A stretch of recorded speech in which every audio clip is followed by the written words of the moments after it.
यहाँ पर बहुत से मुसलमान और हिंदू भाई भी बैठे हैं।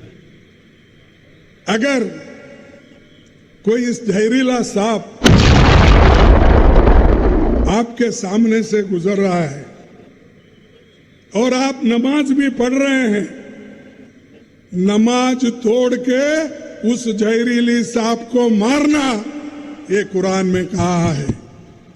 और मैं यही कहूंगा, आपका नमाज तोड़ना है तो परवाह नहीं, ये जहरीला सांप है आरएसएस और बीजेपी, इसको अगर आप नहीं मारेंगे आप कभी बचेंगे नहीं। अभी आपने वीडियो देखा, क्या ये एक अनुभवी नेता की भाषा है? मैंने कुरान शरीफ का अध्ययन नहीं किया, लेकिन इतना जानता हूं कि समाज में जहर घोलना किसी किताब में नहीं लिखा। मल्लिकार्जुन खड़गे जी का हालिया बयान समझ से परे है। भाजपा और आरएसएस जैसे विश्व के सबसे बड़े राजनीतिक और सामाजिक संगठनों की तुलना सांप से करना न केवल अमर्यादित है, बल्कि यह उन करोड़ों लोगों का अपमान है जो इन संस्थाओं से जुड़े हैं। ऐसा लगता है कि इस तरह की बयानबाजी के जरिए एक खास वर्ग को उकसाने और समाज में डर पैदा करने की कोशिश की जा रही है। राजनीति में वैचारिक मतभेद होना स्वाभाविक है, लेकिन विरोधियों के प्रति ऐसी भाषा का प्रयोग लोकतांत्रिक मर्यादाओं के खिलाफ है। नमस्कार, मैं हूं डॉक्टर गौतम पांडे और आप देख रहे हैं जीपीएन बिहार, सच्ची बात सटीक विश्लेषण। आज की राजनीति क्या अब विचारों की लड़ाई नहीं बल्कि नफरत की प्रतियोगिता बन चुकी है? एक बयान, एक तुलना और एक ऐसा शब्द जो समाज को बांट सकता है।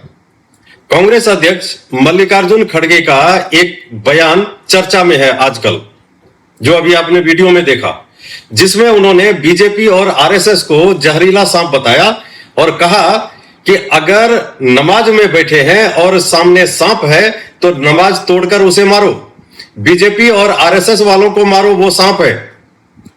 अब सवाल सीधा है, क्या यह सिर्फ राजनीतिक बयान है या फिर समाज में धार्मिक वैमनस्य फैलाने की कोशिश? देखिए, राजनीति में आरोप प्रत्यारोप आम बात है।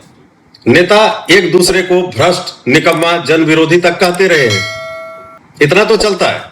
लेकिन क्या किसी धार्मिक क्रिया, जैसे नमाज की बात हो रही थी अभी वीडियो में, का उदाहरण देकर एक राजनीतिक विरोधी को जहरीले सांप से तुलना करना क्या ठीक है?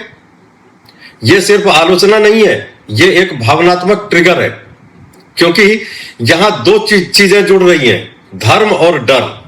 और जब डर और धर्म को जोड़ा जाता है तो राजनीति बहुत खतरनाक हो जाती है। अब सबसे महत्वपूर्ण सवाल, क्या यह हेट स्पीच है?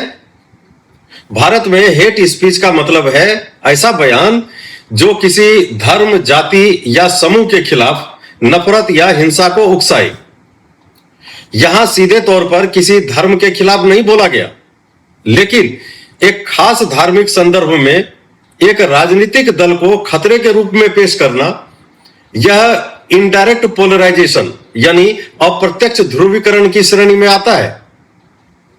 और राजनीति में यही सबसे खतरनाक खेल होता है।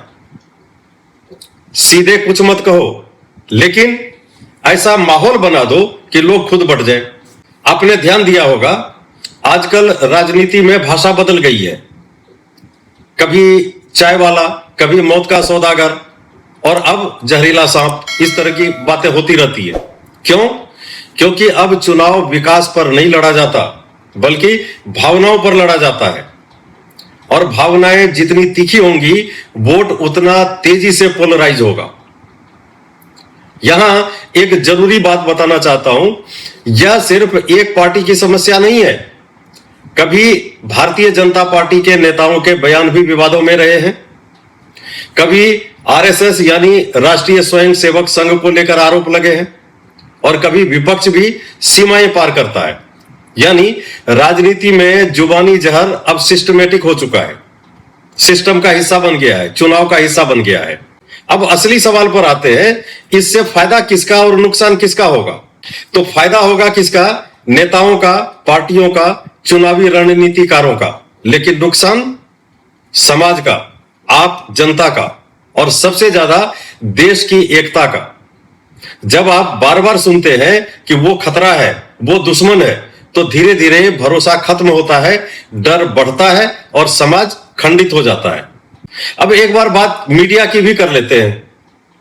इस बयान को सबसे पहले चलाने वाले चैनलों में न्यूज 18 इंडिया भी शामिल है। क्या मीडिया का काम सिर्फ बयान दिखाना है या फिर उसका विश्लेषण भी करना होता है? क्योंकि बिना संदर्भ के दिखाया गया बयान कई बार आग में घी डालने जैसा होता है, जो कि शायद इस वीडियो से होगा। अब सवाल उठता है कि क्या यह सब वोट बैंक की राजनीति है? तो जवाब है कि हां, ये वोट बैंक की राजनीति का ही हिस्सा हो सकता है। जब मुद्दे कमजोर पड़ते हैं तब भावनाएं भड़काई जाती हैं। जब प्रदर्शन पर सवाल उठते हैं तब पहचान की राजनीति शुरू हो जाती है। और यही कारण है कि धर्म, जाति और डर चुनावी हथियार बन जाते हैं। अब एक और जरूरी हिस्सा देखिए, तो जनता क्या करे? जनता हर बयान को तथ्य और तर्क से परखे, भावनाओं में बहकर निर्णय ना ले। नेता चाहे कोई भी हो, गलत है तो गलत कहे, सही है तो ठीक है। क्योंकि लोकतंत्र में सबसे बड़ी ताकत जनता है और सबसे बड़ा खतरा भी अगर वो सोचना बंद कर दे। तो दोस्तों, राजनीति का स्तर गिर रहा है, लेकिन सवाल है कि क्या हम भी गिरने देंगे इसे? क्योंकि अगर राजनीति नफरत की भाषा बोले और जनता उसे स्वीकार कर ले तो फिर लोकतंत्र नहीं, भीड़ तंत्र रह जाता है। आपकी क्या राय है? क्या ऐसे बयान हेट स्पीच है या सिर्फ राजनीतिक रणनीति? कमेंट में जरूर बताइए। Thank you very much.